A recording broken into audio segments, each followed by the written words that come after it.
ಕಳೆದ 5,000 ವರ್ಷಗಳಿಂದ ರೈತರನ್ನು ಹಾಗೂ ನಾಗರಿಕತೆಯನ್ನು ಉಳಿಸಿ ಬೆಳೆಸಿಕೊಂಡು ಬರ್ತಾ ಇರುವಂತಹ ಇಂಥ ಎತ್ತುಗಳಿಂದ ಇನ್ನು ಮುಂದೆ ನಮಗೆ ಒಳ್ಳೆಯ ಭವಿಷ್ಯವಿದೆಯೋ ಅಥವಾ ಯಂತ್ರಗಳಿಂದ ಒಳ್ಳೆಯ ಭವಿಷ್ಯವಿದೆಯೋ ಅನ್ನುವುದರ ಕುರಿತು ಕೂಡಲೇ ರೈತರು ಚಿಂತನೆ ಮಾಡಿ ಹೆಜ್ಜೆ ಇಡಬೇಕಾದಂಥ ಸಂದರ್ಭ ಸೃಷ್ಟಿಯಾಗಿದೆ.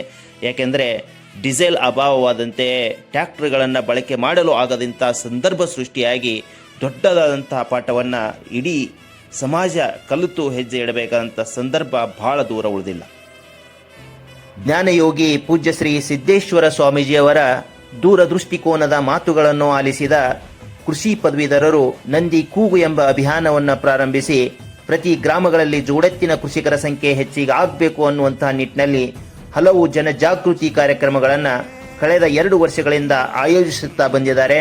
ಮುಂದುವರೆದು 108 ಗ್ರಾಮಗಳ ಜೋಡೆತ್ತಿನ ಕೃಷಿಕರ ಸಮಾವೇಶವನ್ನು ಆಯೋಜಿಸಿ ಜೋಡೆತ್ತಿನ ಕೃಷಿಕರ ಶ್ರಮಕ್ಕೆ ತಕ್ಕ ಬೆಲೆ ನೀಡುವ ಕಾನೂನು ಹಾಗೂ ಯೋಜನೆಯನ್ನು ಜಾರಿ ತರಬೇಕು ಅನ್ನುವಂಥ ಹಕ್ಕೊತ್ತಾಯದ ಪತ್ರವನ್ನು ರಾಜ್ಯದ ಸನ್ಮಾನ್ಯ ಮುಖ್ಯಮಂತ್ರಿಗಳಿಗೆ ಇದೇ ಫೆಬ್ರವರಿ ತಿಂಗಳಲ್ಲಿ ಕಳುಹಿಸಿಕೊಡಲಾಗಿದೆ.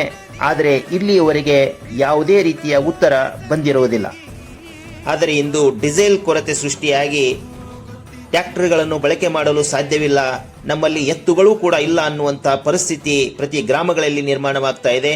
ಈ ಒಂದು ಸಂದರ್ಭದಲ್ಲಿ ಆಯಾ ಮತಕ್ಷೇತ್ರದ ಶಾಸಕರು ಹಾಗೂ ಗ್ರಾಮ ಪಂಚಾಯಿತಿ ಸದಸ್ಯರು ಸನ್ಮಾನ್ಯ ಮುಖ್ಯಮಂತ್ರಿಗಳಿಂದ ಉತ್ತರವನ್ನು ಪಡೆದು ತಮ್ಮ ಮತಕ್ಷೇತ್ರದ ರೈತರಿಗೆ ತಿಳಿಸಬೇಕಾಗಿ ವಿನಂತಿ.